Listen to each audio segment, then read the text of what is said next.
Welcome back to a new deep dive from the Heavy Blend. We're an independent project that started right here in Italy, and our mission is, well, pretty simple. We want to give you a quick but really thorough overview of something in rock and heavy metal culture. Usually that means we're tackling a new album. Exactly. But today we're doing something a little different. We're diving into a book, a really important piece of writing, and we're doing it by pulling from a whole bunch of public sources in the specialized press. Right, so we take all these articles, reviews, interviews from places like Metallitalia, Loud and Proud, and we synthesize them. Then we use some pretty advanced AI tools to re-elaborate everything. It's all about finding that sweet spot, that perfect synergy between human insight and machine analysis so we can bring you the most insightful summary possible. And before we jump in, we really need to say thank you. Oh, absolutely. The feedback the Heavy Blend has been getting from you, from the press, even from the bands themselves, it's been incredible. It really keeps us going. It really does. So, today's topic is a fascinating new book by the Italian writer Stefano Cerati. And remember, the accent is on the A. Cerati. Right.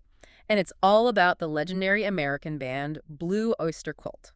The title, of course, is taken from their most famous song, Don't Fear, the Reaper Testi I Canzoni dei Blue Oyster Cult. Which is such a perfect title for this. It is, but here's a little something extra for today. To prove that our project is, anything but virtual, we actually have a live in-person guest joining us. That's right. We'll introduce him in a little bit, but first, let's set the stage. We need to unpack the band and then the book. Okay, let's start with the band, BOC, because you really can't understand why this book is so important without understanding them first. I mean, sources like Heavy Metal Webzine and Loud all agree they're unique. They really are. Yeah. Active since 1967, sold over 30 million records. But the numbers don't even tell half the story, do they? Not at all. They were famously called metal for the thinking man. And that wasn't an accident. That whole intellectual vibe was carefully, almost architecturally, designed by their manager and producer, Sandy Pearlman. Pearlman was, he was a poet, a visionary. He built an entire universe for the band to live in. He was mixing these cosmic ideas from H.P. Lovecraft with really complex themes. Things like alchemy, history, the occult. Horror, magic, you name it. This was not your typical rock and roll. They weren't just singing about cars and parties. They were building a mythology about aliens secretly manipulating human history. It's wild, and what's so fascinating is how they were first conceived by their label, Columbia. They were supposed to be the American answer to Black Sabbath. Right, but their lyrical world, their whole aesthetic, it just took them somewhere else entirely. You could almost argue they were pioneers of art rock, but in a hard rock package. Oh, for sure. And according to sources like True Metal, that pioneering spirit went beyond the music. They were one of the first bands to use lasers in their concerts. They basically invented the stadium rock light show. And they also helped create that whole denim and leather look that became the official uniform of heavy metal. And we have to mention the umlaut, that little detail, putting the two dots over the O in oyster. A pure stroke of genius. Oh, it was just for aesthetics, right. But it gave them this theatrical, almost European seriousness. And then you see Motorhead and Mötley Crüe borrow it later. It's all connected to their core story, the saga of Imaginos. This idea that a shape-shifting alien is pulling the strings of history for centuries. That's not just a concept album. That is a full-blown mythology. And that's exactly why you need an author like Stefano Cerati to act as a guide, a decoder for all of it. Perfect transition. Because, yeah, a band this dense, this cryptic, it takes a very specific kind of writer to unpack them properly. So let's talk about the author himself, Stefano Cerati. The interviews on Loud and Proud really give us a great picture. He's a Milanese journalist. He's been in the rock and metal world for almost 30 years, and he's been the editor of Rock Hard magazine since 2009. His body of work is just incredible. He's written these huge historical books for Tsunami Edizioni. And the ones that really stand out, the ones that show why he was the perfect person for this BOC book. Let me guess. Heavy Metal 50 anni di musica dura. That's one. And even more on the nose. Black Mass, La Storia de l'Occult Rock. Exactly. He's already an expert in the history of occult rock, so it just makes perfect sense.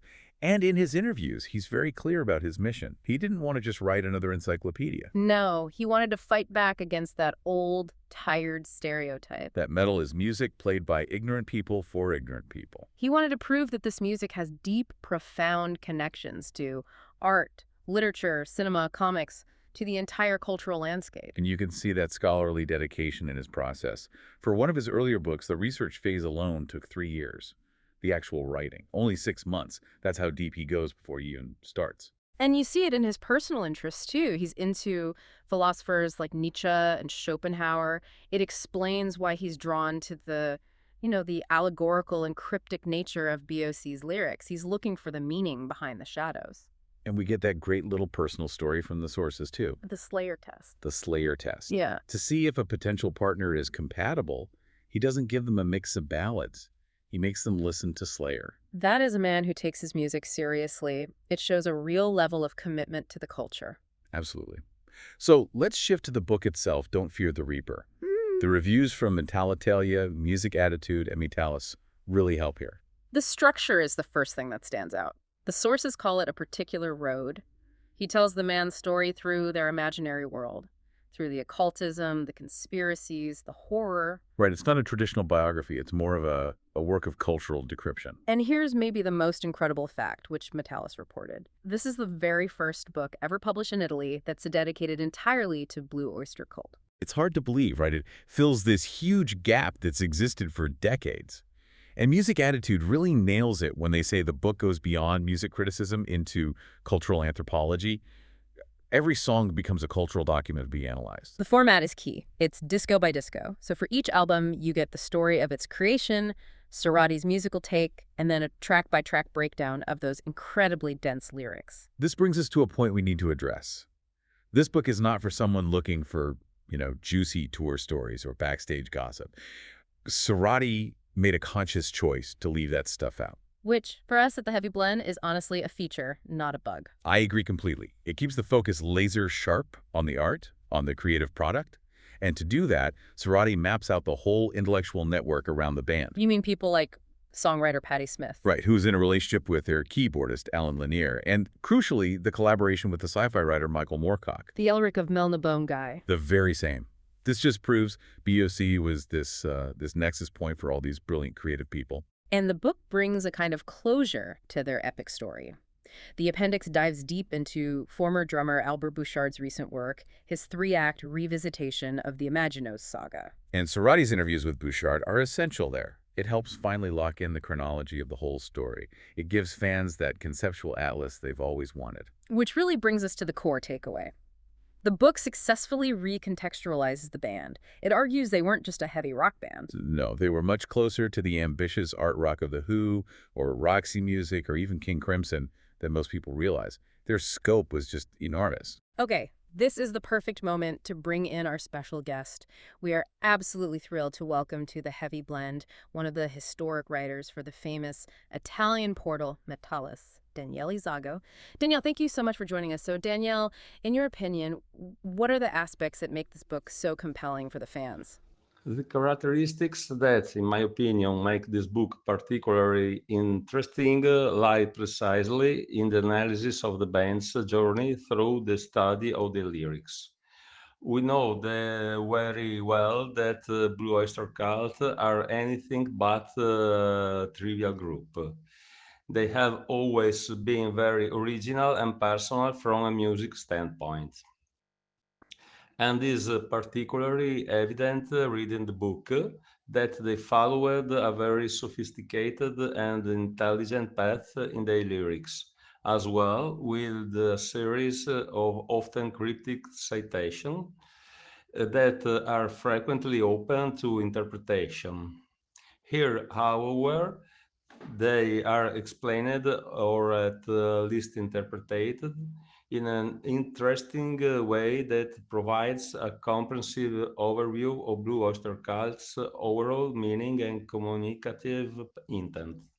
Thank you, Danielle. That's an extremely positive take on Stefano Cerati's work.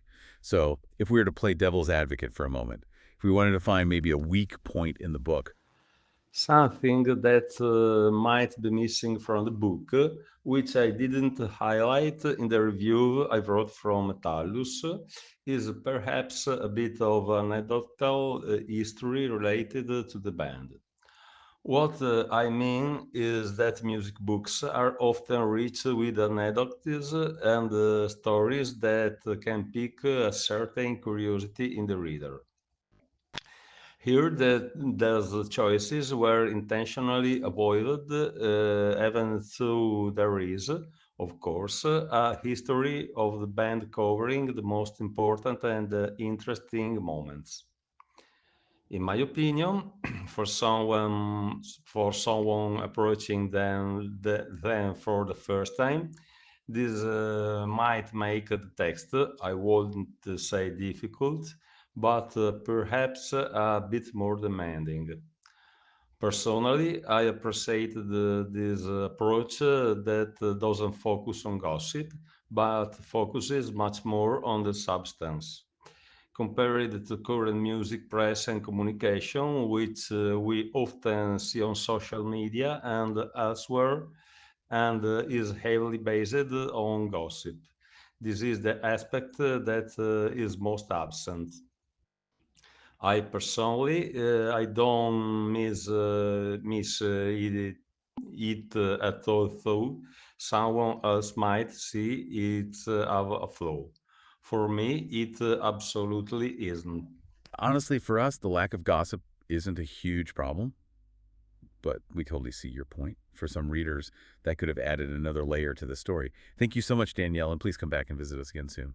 So yeah, the book is an atlas conceptuale, Hmm. a conceptual atlas. That's what Music Attitude called it, and it's the perfect description. It turns every song into a new object for critical analysis. And that makes it valuable for two very different groups of people, right? Totally. First, you have the diehard fan who's been trying to decipher these lyrics for decades. And then you have the person who isn't even into metal, but is just curious about these dark, complex narratives. Exactly. Cerati himself suggested you could read it like a crime novel or a horror collection.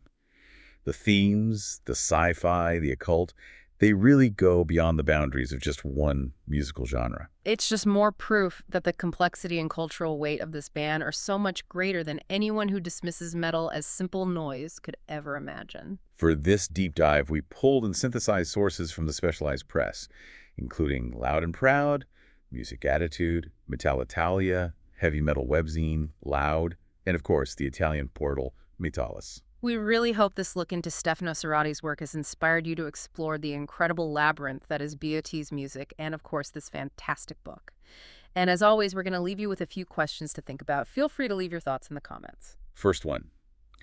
Based on Cerati's philosophy about cultural connections, are there other bands out there, bands that are often just dismissed as noise, that you think deserve a full book-length deep dive to uncover their links to literature or art? Second, which specific Blue Oyster Cult lyric or concept, maybe something from the Imagino saga, do you find the most cryptic or compelling?